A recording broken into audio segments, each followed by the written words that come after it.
Hey, beautiful people. Dr. Eve here. Hope all is well.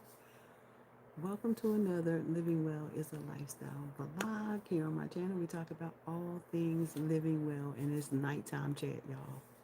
We've had 3 days of rain. I have not been able to do much in the garden because it's been wet, but we did harvest some beautiful vegetables on yesterday. I got a nice abundant harvest of grapes, okra, cucumber, zucchini. We were able to also get some figs, which I dehydrated. I'm so excited about the figs, y'all. It's fig season and they are coming in. We planted 2 tangerine trees, citruses to add to our citrus trees. And it's citrus season. They're getting ready to start flowering. So I'm really excited about the citrus this year because we've got a lot of them, and hopefully we will get some fruit. We'll see. Oranges usually come out around December and do us good. So we're really excited about that. But last night, I was talking with you all about um, me studying the endocrine system, and the reason why I study the endocrine system is because I want to know more about how our foods affect the hormones in our body, right? As a researcher, I always have a why. And so the information that I've gathered so far is coming from the National Institute of Health, which is a resource. And one of the hormones that I want to talk about is melatonin. Melatonin is produced by the pineal gland. If you have not seen the information that I posted, actually, I don't know if I posted it in our community, but I probably will, then check that out because for all of you out there who are caretaking, who are want to take care of yourself and you are caretaking of others, this is some important information you're going to want to tap into for yourself. Um, Now, like I said, I am studying the endocrine system at this moment because I want to know who, what, why, and where, and how we're being affected, how food affects us, how our hormones work. What are those hormones? How do they work? And how does our food affect the balance of our hormones? With so much going on in the community and in the world that we live in, it has become of particular interest for me as a grower, someone who also cares about mind, body, and spirit, right? And so, because of that, I felt like, okay, this is an ideal time. If you want to know more about how the food impacts our bodies, because that's a concern, because we now see that things aren't healthy for us. Things just aren't healthy right now, right? And even when it was, how did we get where we are, right? So that is of particular concern for me. So tonight I am talking about the pineal gland, which is located in the middle of the brain, and it produces melatonin. The melatonin, the thing that your sleep switch, right? That sleep switch. Hello, welcome. Good to see you all here.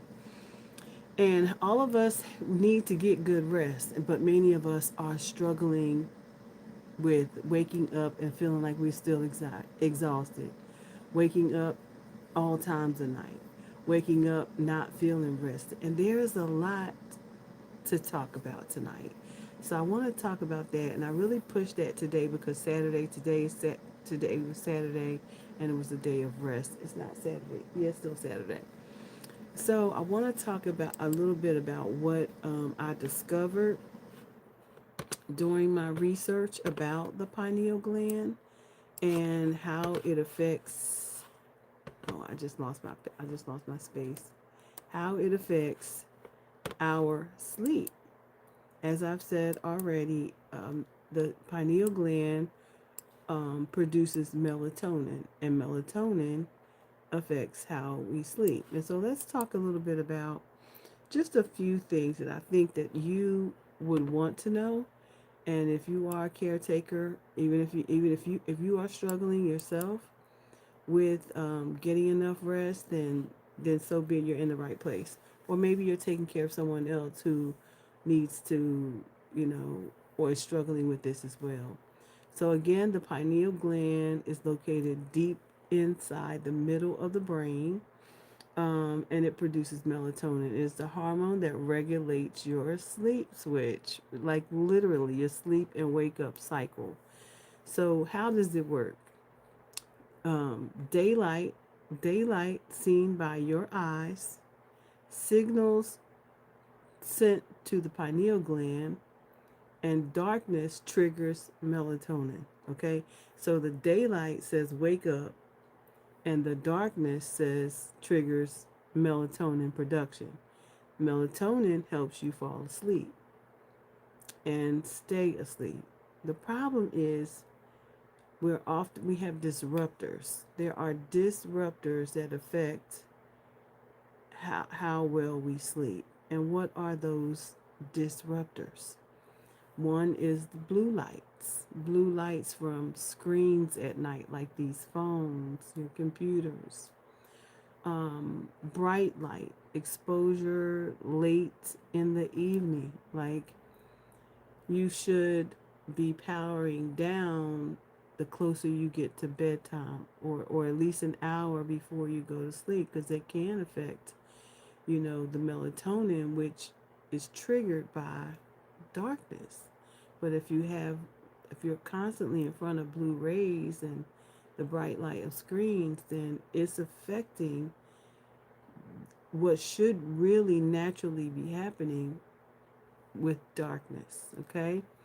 Another thing that affects your melatonin production, which is a hormone, let us be clear, is toxins and fluoride. Toxins and fluoride that enter the body can calcify the pineal gland, just like toxins that enter the body can calcify the arteries of your heart, just like it can calcify any organ in your body. So it does affect your pineal gland. Stress. How many of us have been so stressed or living with stress? You look all around you in the world. If you allow the things that are happening in the world, you will be stressed from every day, from the time you wake up to the time you go to sleep. And many people are struggling with this. I was affected by this, and it caused the high cortisol. High cortisol lowers your melatonin, which is another hormone. Cortisol will lower your melatonin. All right, because it is a stress hormone, right? So you want to minimize the stress that you feel when it's time before time to go to sleep, like developing a pattern. We're going to talk about some of the things that you can do to help yourself.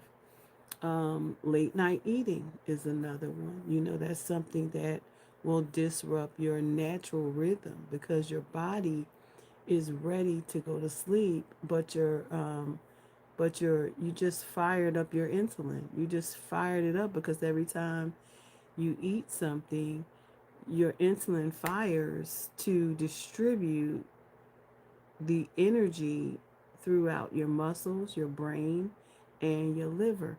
I'm learning all these things are brand new. I studied anatomy and all that stuff in school, but this stuff that I'm sharing is really, you know, changing the way I really think about things. And so, or the way I thought about things when I was learning them then. So this is a whole new lesson for me, because I am concerned. I am concerned about making sure that I have a routine, and that I'm doing everything that I can to get proper sleep and proper use and production of melatonin from this pineal gland. I need to make sure it's functioning at 100%. Okay.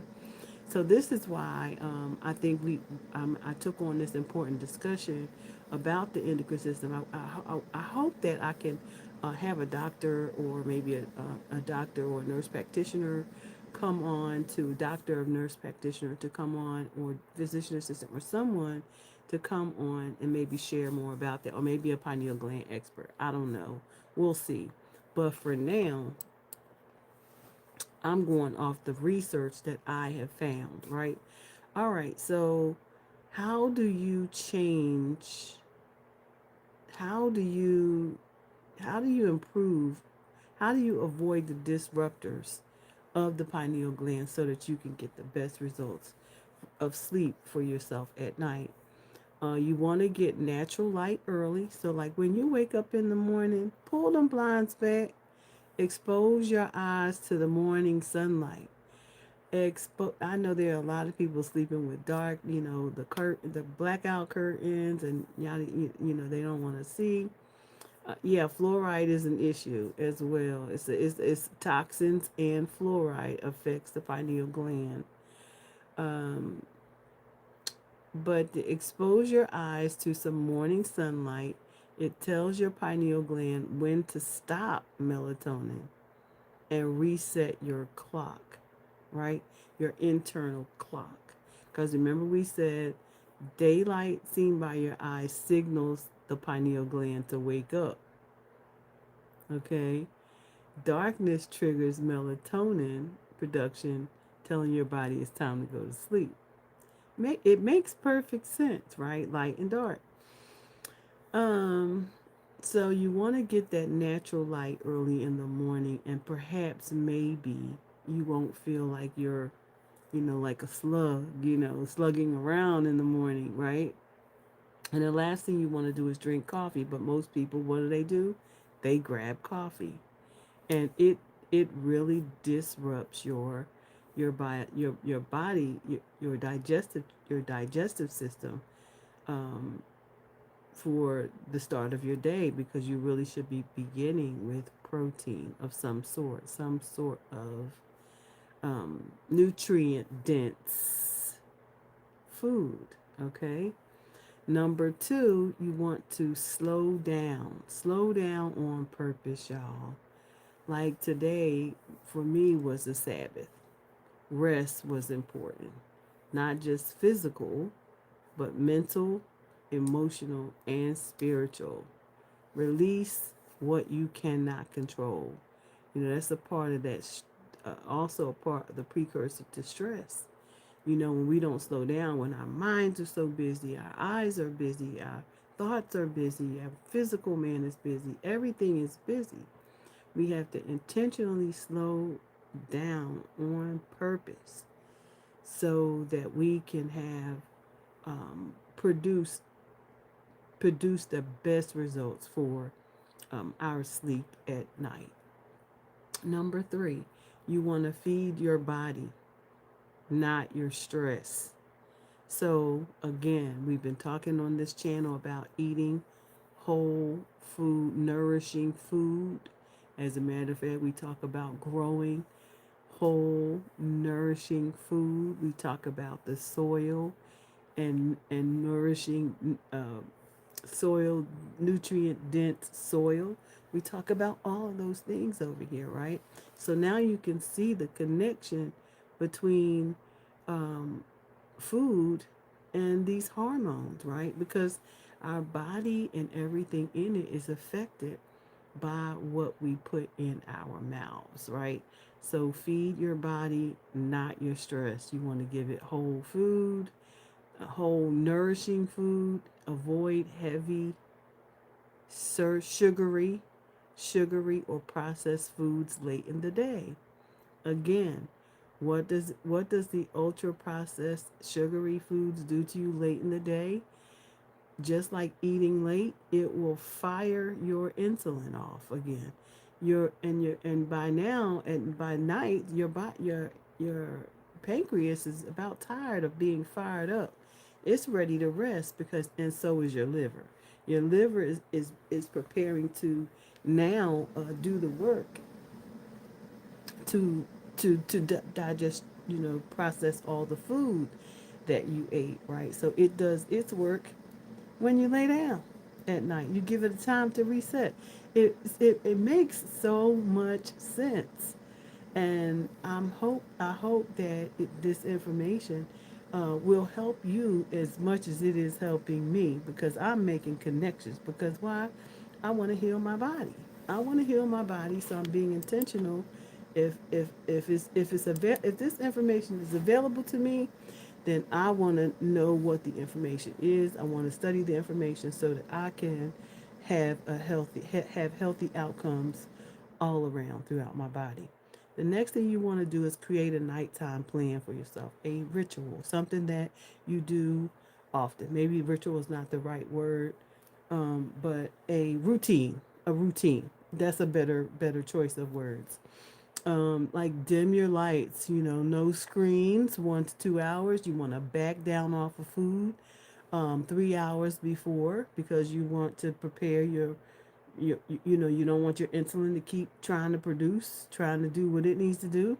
You want it to be calm. So therefore you want to back down off of any food about 3 hours before time to rest. In addition to that, you want to avoid drinking maybe 2 hours before you get ready to rest because otherwise you may find yourself getting up and down, up and down, up and down throughout the night, depending on how much you have drank. Then you also want to, 1 hour before you rest, you want to power down. You want to power down your devices so that remember your eyes, your melatonin is triggered by what? What did I say? What did I say your melatonin was triggered by? It's produced as a result of darkness. Darkness. It's a signal to the pineal gland produces right. And don't do that either. So you want to maybe do some reading or praying or journal or sip a cup of herbal tea. And I have just the perfect recipe for you tonight. I am sipping on chamomile, lemon balm, and lavender. All stuff I grow right here on the homestead.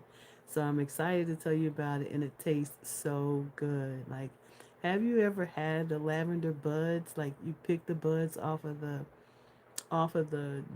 lavender plant. Well, I harvested so much of that last year and I still have so much of it. So I use it in my tea. So you can have that. So create a nighttime routine, right, for yourself. And then finally, honor sleep as worship. Because that's what we're doing over here. We're saying if our bodies are a living sacrifice, holy and acceptable to God, then we honor Him with our worship. We honor Him with our sleep. We honor Him with our body. We honor Him. We honor Him with our body. So if that is the case, then we have to honor Him with our sleep, because we're not taking care of. If we don't take care of our bodies and honor, fully sacrifice it, then we won't be ready. We're not kingdom prepared. We won't be kingdom prepared, y'all. So that's real. That's real. So honor sleep as a part of your worship as well. We want to be well rested. You want to have a well rested body. It's better able to serve God, love others, and fulfill your purpose when you are well rested. So, rest is not a reward, it's a responsibility to your body, it's a responsibility to your mind, and a responsibility to your calling.